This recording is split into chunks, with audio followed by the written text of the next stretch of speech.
আমাদের দুনিয়া কেউ নেই, কিছু নেই। আমাদের এইটুকু সম্পদ আমাদের। আমার মনিকে নিয়ে আমরা রাস্তায়, রাস্তায় কাজ করে খাই। দর্শক চ্যানেলে সবাইকে স্বাগতম। আমি এখন আছি মাগুরা জেলার শালিখা উপজেলার শতখালী ইউনিয়নের শতখালী গ্রামের ইন্ডাপাড়ায়।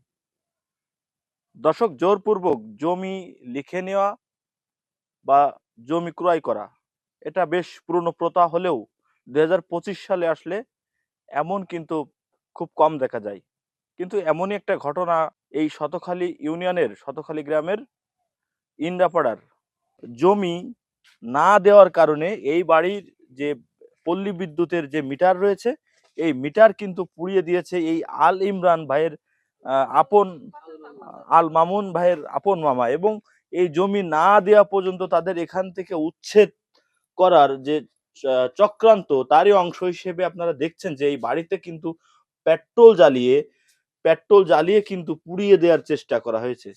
আমরা এলাকাবাসীর সাথে কথা বলেছি, তারা আমাদের জানিয়েছেন যে এই জমি না দেয়াই কিন্তু তাদের মাঝে এই দ্বন্দ্ব চলে আসছে। দর্শক দেখছেন যে এই বাড়ির দরজা কিন্তু পুড়িয়ে দিয়েছে এবং পল্লী বিদ্যুতের যে মিটার রয়েছে এই মিটারও কিন্তু পুড়িয়ে দিয়েছে, এমনটি কিন্তু আমরা আপনারা দেখতে পাচ্ছেন। আমরা একটু কথা বলার চেষ্টা করব এই বাড়ির যে আল মামুন, এই আল মামুনের সাথে। আপনাদের সাথে আসলে কতদিনের এই ঝামেলা চলতেছে আপনার মামাদের সাথে? আমাদের সাথে ঝামেলা চলতেছে আজ থেকে ৬ মাস আগে। এই জাগা জমি নিয়ে বিভিন্নতা দিয়ে আমাদের বাড়ি ভয় দেখায়, হুমকি দেয়। জমির দাম আছে ৳৬, দেবে সে ৳২। এখন দিয়ে চলে গেছি ঢাকায় যে জমি বেচবো না, থাক জমি পড়ে। এখন খবর শুনি যে বালিগদ্দর আগুন দিয়ে পুড়ায় যাচ্ছে। এসে ঘটনা সত্যি, সত্যি দেখে আপনাকে ফোন দিয়ে আপনারা উপস্থিত হয়ে দেখেছেন সরাসরি মিটার যে। কত আগে পুরাইছে? মিটার ফোড়াইছে আমরা যাওয়ার ৩ দিন আগে, পরে। কারা কারা এগুলো করতেছে? এগুলো করেছে সম্পূর্ণ আমার মামারা, তাদের অন্য নাম কেউ না। নাম বলেন। তাদের নাম ওলিয়ার, আরো বিভিন্ন নাম আছে। কাগজে গুলো বেশি অনেক লোক তো ওরা। মানে জমি দেননি এই জন্য এইগুলা হ্যাঁ, হচ্ছে। জমি দিইনি তারা এই করতেছে। দর্শক শুনলেন এই আল মামুন কিন্তু আমাদের জানালো যে এই যে জমি রয়েছে এখানে ৭ শতক ৭ জমি। শতক জমি, এই ৭ শতকের ভিতরে কিন্তু উনি ৪ শতক জমি ক্রয় করেছেন এবং যে ৭ শতক জমি এখানে রয়েছে এই জমি না দিলে তাকে এই এলাকা থেকে বা এই ভিটা থেকে উচ্ছেদ করবে, এমনই কিন্তু বারবার কিন্তু তারা হুমকি দিয়েছে, এমনটি কিন্তু তিনি সহ এলাকাবাসী আমাদের জানিয়েছেন। দর্শক, এই অসহায় ব্যক্তি কিন্তু বাড়ি থেকে বাইরে যাওয়ার পরেই কিন্তু ঢাকায় বেড়াতে যাওয়ার পরেই কিন্তু এই ঘটনা ঘটেছে এবং নিয়মিতই তাদের সাথে এই ধরনের ঘটনাটি কিন্তু ঘটছে। তো এই যে আপনাদের যে ইয়েটা হলো, আপনারা এখন কি চান? আমরা চাই সুস্থ বিচার। আইনের মাধ্যমে যে বিচার হয় আমরা সেই সুস্থ বিচার চাই। প্রয়োজনে আমি আর্মির কাছে যাব সরাসরি। সরকারিতে চাচ্ছি যে আমাদের এই বিচারটা করে দিক। প্রশাসন সবাই মিলে থাকে করে দেবে। আর না দিলে আমরা সেই ব্যবস্থা আমরা যাব আর্মির কাছে। আমাদের দুনিয়া কেউ নেই, কিছু নেই। আমাদের এইটুকু সম্পদ আমাদের।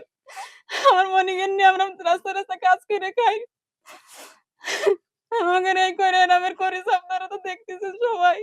বিশ্ববাসী সব জায়গায় দেখবে। আপনারা এখন কি চান? আমি এখন চাই বিচার। আর আমার এই বিচার করে দেবে। আমি যাতে আমার মনিকে নিয়ে ঘরে মাথাতে থাকতে পারি, সেই আমারে সবাই মিলে থেকে এখন কি করে দেবে। পরিবেশে থাকবেন, কি কিভাবে থাকবো এই পরিবেশে ঘরে? ফাঁকা মাঠে আমি থাকবো মনিকে নিয়ে।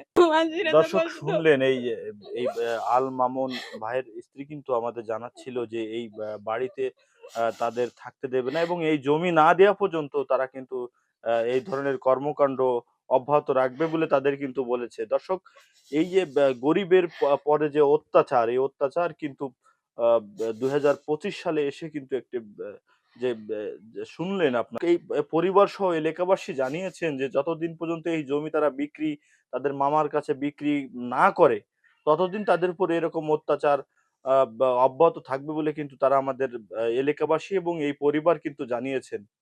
এই পরিবার এবং এলাকাবাসী চায় যে এই ধরনের কর্মকাণ্ড যাতে আর না ঘটে এবং এই স্থানীয় প্রশাসন যেন এই এর বিরুদ্ধে একটি ব্যবস্থা নিয়ে এই যারা এর সাথে জড়িত দোষীদের আইন অনুযায়ী শাস্তি দিয়ে এই পরিবারের যেন সুখী শান্তিতে বসবাস করতে পারে এলাকাবাসী সহ এই আমি পরিবার সেই দাবি কিন্তু চাই। আমাদের এটাই জানিয়েছেন। এই ছিল মাগুরা থেকে সর্বশেষ সংবাদ। H M Rajib, channel S, Magura.